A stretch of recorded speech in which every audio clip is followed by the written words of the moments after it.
Bismillahirrahmanirrahim. Assalamu alaikum viewers. Today I am covering the next part of specification. After the project specification, we have function specification. We also call it SRS, System Requirement Specifications. The main contents of functional specifications, or we call it functional specs in short, because that is the term used in the industry. What is the function? What is the requirement? Requirement is a function or feature to be included in the new system, and that is called a requirement. We have types of requirement. We have functional requirements and we have non-functional requirements. The functional requirements are the main functions to be performed by the new system. For example, if we talk about ATM system, the withdraw function, deposit cash, transfer cash, pay bill, check balance, these are the main functions of the ATM system. We call them functional requirements. Then if we take the example of Microsoft Office Word, we can edit a document, we can type a document, we can save it, save as. So we have functions in the menu bar, or you can have the icons to display the functions as icon, the graphical symbol or image. So icon is a graphical symbol or image. That is a functional requirement in Microsoft Word. Then if we talk about PowerPoint, we can have add new slide, we can edit a slide, we can write a slide, we can save a slide, blah blah blah. So these are the main functions of Microsoft PowerPoint. So if we take about hospital management system, Mustashfa Nizam, we can have, for example, take appointment, we can have patient record, so doctor can check the patient record and can have the symptoms, can add symptoms, can add the status of the patient conditions, and then can add prescription, and then we can have the test, lab test recommendations. Then patient can go to the laboratory, the lab, and can perform the blood test or urine test or ultrasound, blah blah blah. And after that, the lab can add the results into the system. So these all are the main functions of hospital management system, and patient can pay the fees or the bill of hospital. These all are functional requirements.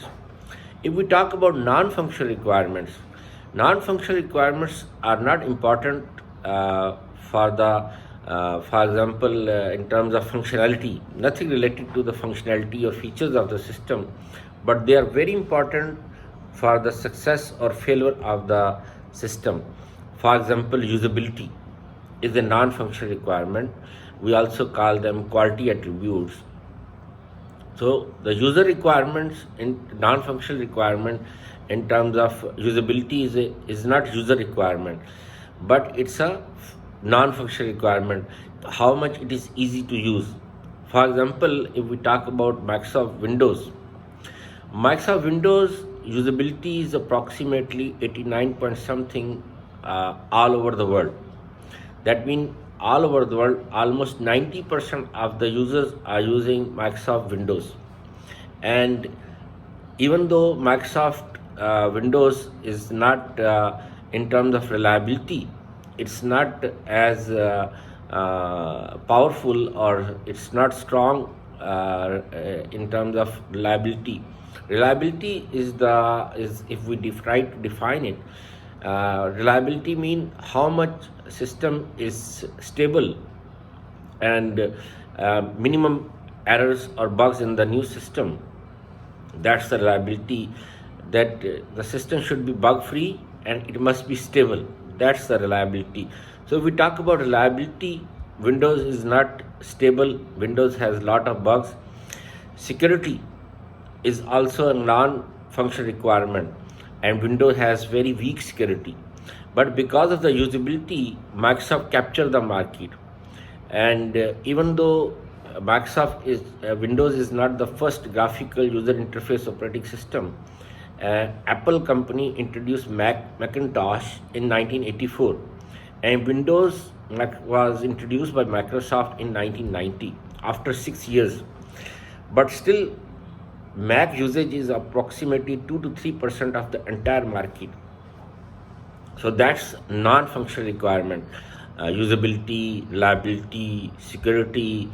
For example, if we talk about security, yes, and then for example portability, that all are non-functional requirements. So let's come to our topic. We were covering functional specs or requirement specs. The first content of requirement specs is the summary of requirements. So you have to perform requirement elicitation, requirement gathering techniques are there. For example, interview, questionnaire, observation, and then we have prototype, we have JAD, joint application design, we have group support system, GSS. So by using requirement gathering techniques, I will cover them in another separate video about the techniques, requirement gathering techniques. But after performing the requirement gathering techniques, we have summary of requirement, the detailed requirements. And we have to mention in the summary, for example, what is the function, the definition of the function or the entity. Then what are the main inputs and what are the main outputs. And then what are the actions, main description of actions performed by that function. We have to mention precondition and postcondition. We have to mention any side effect of the function, that's also under the summary for each functional requirement. And then you have to mention the non-functional requirement, that what are the non-functional requirements which will play a key role for the success or failure of the system. After having the summary of requirements in terms of the description, we have specification for each requirement, and then you have requirements modeling. We also call them system modeling. Requirements modeling we have based on analysis. So after analysis phase, we must have functional specs or system requirement specifications. You have structured analysis or you have object-oriented analysis. So how we decide we are going to perform structured analysis or we have to perform object-oriented analysis? The structured analysis or object-oriented analysis is selected based on the tool we are going to use to implement the system. For example, if we are using C or we are using Visual Basic or ASP, then we will perform structured analysis. If we are going to have object-oriented analysis, then we have tool, for example, Java or PHP or Ruby or ASP.NET, C#.NET, then we are going to perform object-oriented analysis. So modeling will be based on the tool, and it will decide we are performing structured analysis or we are performing object-oriented analysis. So in case of structured analysis, after the functional specs, after the summary of requirements in terms of specification, we have data flow diagramming technique to display the requirements in terms of architecture of the system. For example, in data flow diagram, we have context diagram, we have level 0, we have level 1, level 2. So data flow diagrams, different levels are there. Normally, we perform up to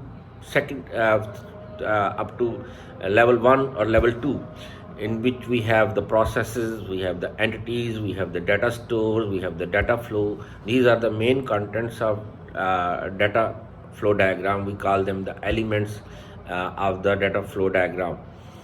And in case of object-oriented analysis, we have UML diagram. UML modeling is there, Unified Modeling Language. In the Unified Modeling Language, we have so many diagrams. to show the different aspects of the system. We have use case diagram, we have class diagram, we have sequence diagram, we have collaboration diagram, we have activity diagram, we have swim lane transition diagram, state diagram, collaboration diagram, we have component diagram, we have package diagram. So these are the different type of diagrams available. We have static aspect and we have the dynamic aspect.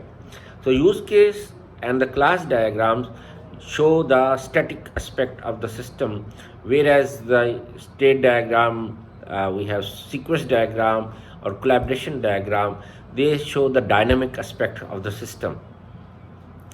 In my separate video, inshallah, I will cover the detail about the use case and the class and the sequence diagram. So just to cover the function specs, let's finish this video. So after having the summary of requirements in terms of specification, then after having the modeling, we have the third content of function specs or system requirement specification is the data modeling.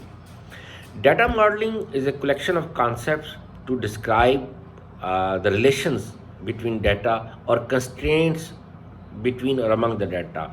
So data modeling defines the relations or constraints between or among the data. That is the data modeling. We also call it schema architecture. Schema is a logical grouping of database objects such as tables and fields. So schema architecture was actually introduced by ANSI Spark Committee. ANSI is American National Standard Institute, and they have a committee, Standard Planning and Requirements Committee, to define the architecture of database. So third content of functional specs is covering the database. So the first two contents are related to the front-end architecture of the system, and the third content of functional specs is covering the back-end architecture. So in the data modeling, the schema, we have three type of schema architecture. We have logical schema or conceptual schema. We have internal schema or physical schema. We have external schema or user view schema. The conceptual or logical schema, in case of structure analysis, we perform ERD and normalization. So ERD, entity relationship diagramming technique, is there to describe the relations or constraints between or among the data. So we have degrees, we have the cardinalities. Degree is we have one-to-one or one-to-many, many-to-many relations between or among the data. And the cardinalities, we have unary, we have binary, we have ternary, we have quaternary. Unary is relationship of an entity with itself. For example, employee is a supervisor, or instructor is a supervisor for the students. So instructor is one and the supervisor is relation with himself. So it's also called universe of discourse. So that's the unary relation. The binary, the relation between two entities, for example, student course. And ternary, we have student, we have course, we have administration, admin. And quaternary relation among four entities, for example, students, instructors, admin, parents. So that's the quaternary relation. And then we have normalization. Normalization is a technique to remove the redundancy or duplication among data. We say normalization is a process to convert complex data structure into simple and stable data structure. So we have zero normal form, in which we cover all entities and their attributes. And then you have the first normal form, in which we have the entity and then its related attributes, for example, student and course and so on. So in the second normal form, we check that all the non-key, so we have primary key and we have the foreign key concept is there. Primary key is the unique key, for example, employee ID, student ID, citizen ID, patient ID, customer ID.